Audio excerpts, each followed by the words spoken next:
Hey everybody, this is Seth from Coming Out Tarot. If you've been here before, welcome back. If you haven't been here before, welcome. Again, my name is Seth. I've been Coming Out Tarot. You can always find out more about me over there. I'm on here to talk a little bit about a question that somebody shared with me in joining the group that I'm starting for Learning Tarot. One of the questions was, or that they said they were struggling with, was that they wanted to learn everything about tarot. Like they were excited about learning everything about the cards. And I'm excited about learning everything about the cards, but I've been learning everything about the cards for like 30 some years. So there is so much to learn that it's impossible to learn everything. So I wanted to address what it means to learn everything, especially as we embark upon this journey of going through some tarot training and tarot lessons and tarot teaching. So learning everything is a super ambitious goal, and I really am excited that somebody wants to learn everything about tarot, because I do too. I really do. And what that means to me is that I'm going to learn everything about tarot that relates to how I understand not only tarot, but the world and how I want to interact with it. So tarot is that tool, that opportunity to help you see the way the world interacts with you and the way you interact with the world and everything that goes on around you. So it is a super intense way and super easy way to access. I'm just thinking off the top of my head, like so much information from everyone who's come before you that is put into that deck, what each of those cards mean, how the deck was even built in the first place, what the meanings of the cards are. Because truthfully, every time you run into a book, like we were talking about the other day, it says this is what the cards mean, you're reading about the collective wisdom of everyone who came before you and everything they thought and everything they wrote down. The reason those cards mean what they mean is partially because someone wrote down what they thought it meant and what they experienced it to mean, in which case history says now this is what this card means, and partially the image that's on the card itself. So at some point someone said, these are the universal archetypes that need to exist in this thing, 22 cards, and this is what they mean. And then over a period of time, they started to mean those things or get attributed to those meanings that we know them to be today. So if you read any little white book, that's what the meanings are. But if you're going to add to that, if you're going to learn everything about the cards, it's taking multiple steps past what you learn in the little white book. So here's what I want to say first in the layering concept. If you're a student, if you're a student who is a reader and not a visual or tactile learner, if you love to read, I love to read to learn. And then I love to practice and do things like tactily. So if you're a student who loves to read to learn, learning tarot is accessible through so many books, and not just the ones I mentioned in the last scope. It is a lot of everything. It's the universe, not just in the last scope that I mentioned, but there are so many more books coming out today. You can go to the Tarot Lady's website. She's got a ton of free stuff. There's the Kitchen, is it Kitchen Table Tarot or Housewives? No, Housewives Tarot is a deck, but there's something about Kitchen Table and Kitchen Tarot that I want to get and read. It sounds like a modern take on learning tarot, and I'm excited about that. Anyway, so you can sit and read, and you can read and read and read and read and read and read and read forever. I've been reading about tarot for 30 years. So the thing is, I would highly recommend that if you're a reader, that you read in between working and doing. You have to do.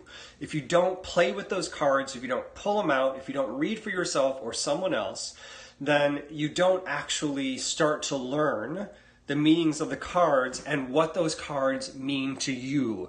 That's part of why tarot is not a regulated industry, because it's so unique to how you read and interact with the cards themselves.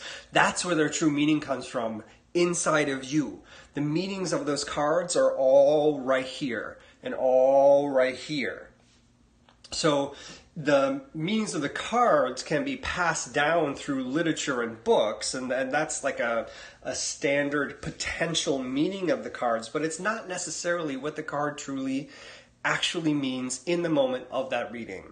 So if you're a reader, read in between doing. You can do a little reading ahead of time, and you probably should. Read that little white book when you get your cards. And then start using the cards, start working with them, start doing something with them, because they're meant to be used. They're meant to be pulled out. They're meant to spark your intuition. They're meant to touch your subconscious. They're meant to connect into that deeper, universal, collective wisdom that all of our subconscious are tied to through these invisible tethered cords. It's meant to tap into all of that and tell you what that card means in that moment.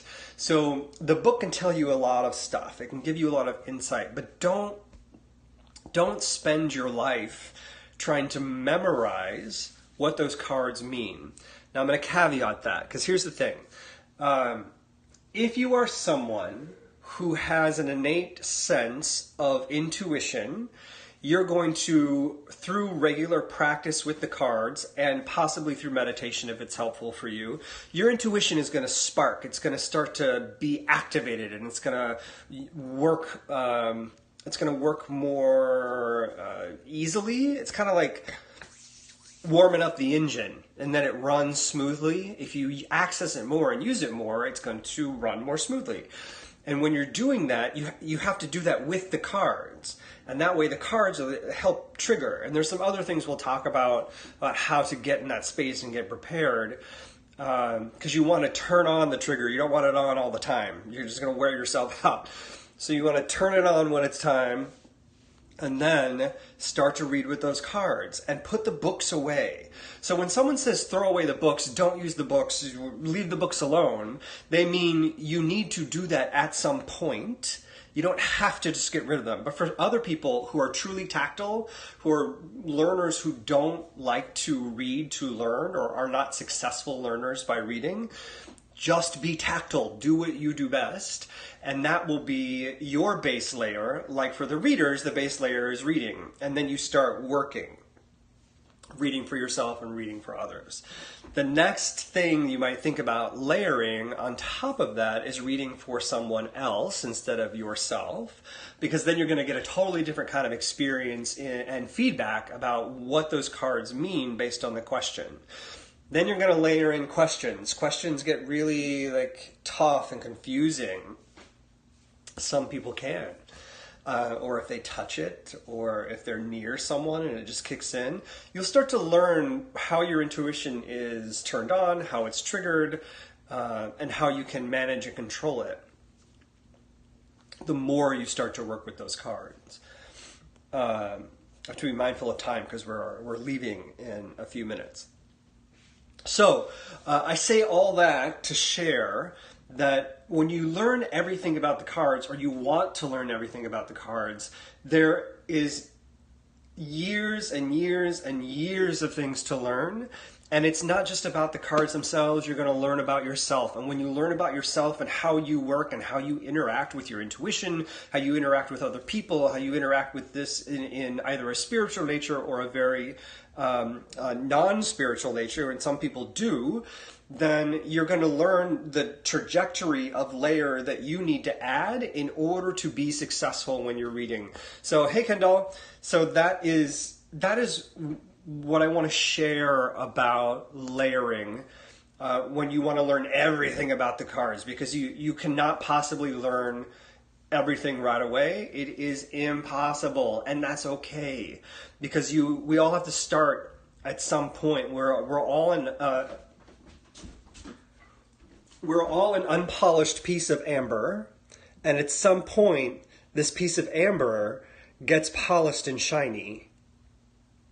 And at some point, you can't see through it. And it's tough to understand what's going on. And at another point, it becomes translucent. And suddenly your life is changed. And you understand and you see things differently. but it takes a lot of effort, shifting, new ways of seeing, trying something you've never tried before it even gets to that point. So, you got to layer. You got to work with something a little bit rough before it turns into something pretty and beautiful. And perfection is the enemy of possibility. Nothing's possible if you try and be perfect. You have to just constantly work, and eventually you get to a place where you're like, yes, this is fucking awesome, and I have so much more work to do, but look where I am. And that's where I feel like I am right now. I have so much more work to do, but look what I've accomplished in 30 years. So, all that to say, there's stuff to do, there's work to do. You're not going to get it all right away, and that's okay. You're going to start with a base, and that's the way that I love to work, making sure that everybody's got a base, and then we go from there and figure out where your trajectory is, and then get focused on what's best for you. So I want to share that because of the tarot stuff. If you're interested in being part of the tarot class, I believe our first class is going to be the 30th. I'm going to start putting that in stone. That's the day that we're going to start. It's Wednesday at 7 p.m. Central. If you're interested, go over to comingouttarot.com/learntarot.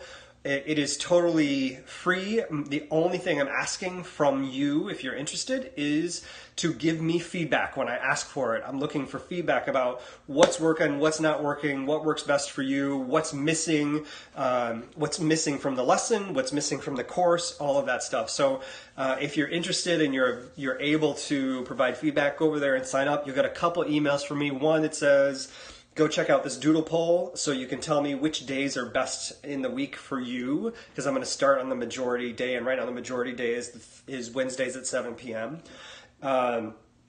And you'll get a second email that invites you to a Facebook group. So if you have Facebook, not necessary, but if you have Facebook, it'll be a place where you can connect with the people that are going through this class with you outside of the class. So if you want to have a study buddy and do some of the exercises with someone else, you'll have a way to connect and talk to them and share your insights, your learnings, your triumphs, and your challenges. So that's the point of the Facebook group.